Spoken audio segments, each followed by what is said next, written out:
We have an expert in liquid flows on space.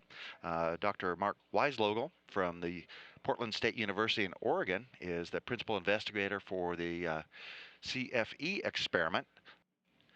Mark, welcome to Mission Control Houston. Greetings from Portland.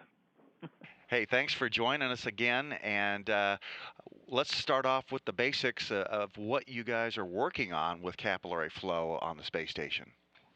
Well, currently we have a set of these handheld experiments. The acronym is CFE, and they are performed by the astronauts on what's a movable workbench that's on the space station. And they configured this container up and set up lighting and cameras and talk to us on the ground, and they deploy a fluid into a strange container shape where the geometry of the container interact with the surface tension and wetting properties of the fluid to make the liquid go where we want them to go.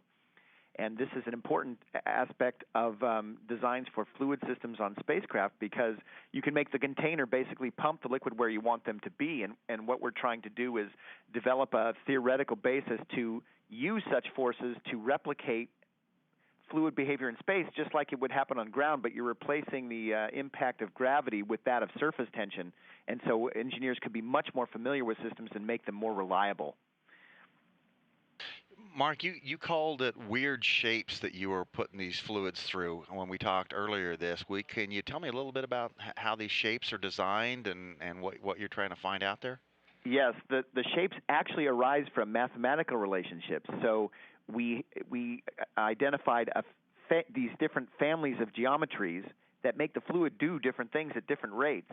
And so they have different names. They're tapered triangular vessels or tapered rectangular vessels, or cylinders with vein structures that taper, or strange teardrop-shaped sections, these kind of things. And so what you're used to seeing, like cylindrical tubes or spherical tanks, start to look more like the innards of a body digestive system. The new shapes are kind of strange. But it gets these really neat results of passive manipulation of large amounts of liquid in space. And why do we have such a problem with that? Well, if the problem is that you can have multiple. Okay, if you have a container in low gravity, the liquid could be located in various places within the container. It would be nice to design shapes that there's only one possible place that the fluid could be, and it's where you want it to be.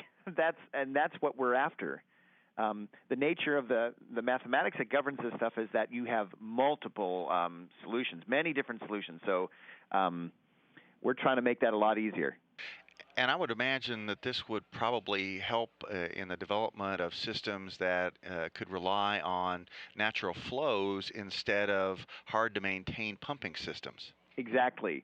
So we would like to get away from the added complexity of centrifugal, pumping or separations, and that require orbital maneuvers or even spinning the spacecraft, things like that, and greatly simplify things so that the fluid just always goes to where you want it to go, so that the center of gravity of it is known. All of these things are known. That would be great.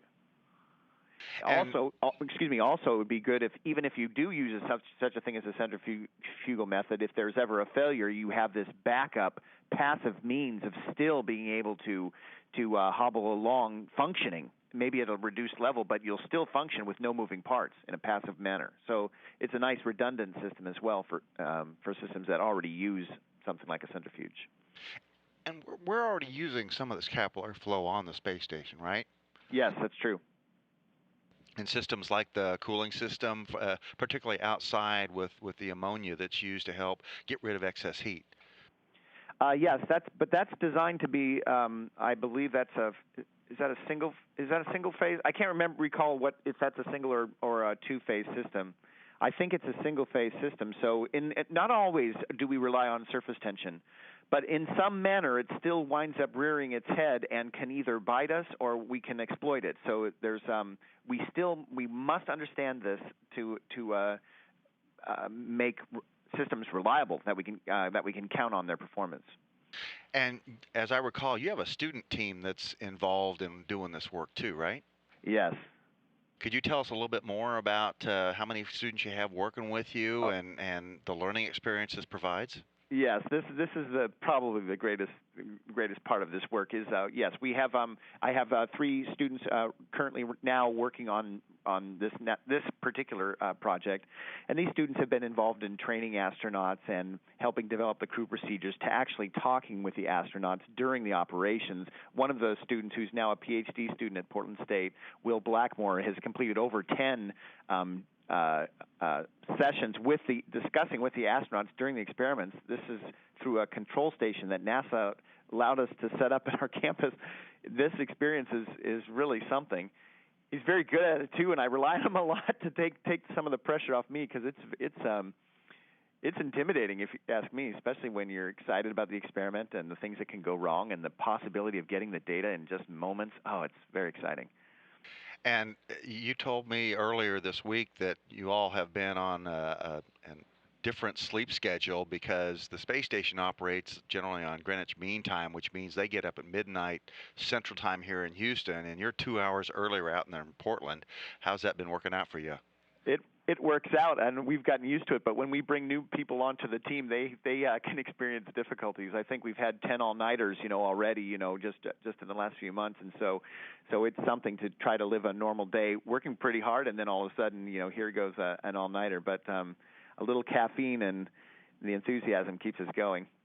Have you seen anything that surprised you on CFE3 so far? Oh yes, we do not anticipate this. So, but we're growing to expect, you could call them discoveries, some new things that we didn't imagine, like when the astronauts will manipulate the test cell in ways that, we learn on the spot that we can do something different and get new data, better data, more data, and in some cases we see fluid doing things that we don't expect at rates we didn't anticipate, and those are the ones we scratch our heads, and sometimes we say, we should have thought of that, but sometimes we say, that's new, let's go after that. So what we discover can change what we discover. But fortunately for us, in our cases, it's always been expansive. So everything that we've observed improves our science to a high degree. It's been great. And tell us a little bit about yourself, Mark. I know it's all about the math, but give us a little background of your education and where you're from so that we can help folks identify with the real people involved in the experiment in space. Okay, well, I was pretty much a snoozer in high school, but I got turned on in college to fluid mechanics at Washington State University, where I got both undergraduate and master's degrees. And that's when I first saw microgravity fluid mechanics, and that really changed things for me. I wound up getting a PhD at Northwestern University and working at NASA Glenn Research Center for 10 years, and that's where I got fascinated with microgravity work. Since then, have come to Portland State University, where we just recently built a drop tower in support of the microgravity work, and it has really been just a series of discoveries and novelties and developing the science. And now we're into this application mode where we're applying things to systems on the ground, microfluidic systems, from something as simple as candle flame wicks, structures to actual processing of blood samples, things like that. And as well as applying our work to developing better systems for spacecraft too. So we're really enjoying this. Well, Mark Weislogel from Portland State University, I want to thank you again for being with us here today to talk about Capillary Flow Experiment-2, and we look forward to seeing the benefits of your work in the everyday things that we use here on Earth. That would be great, wouldn't it? Thanks again, Mark. Okay, see you.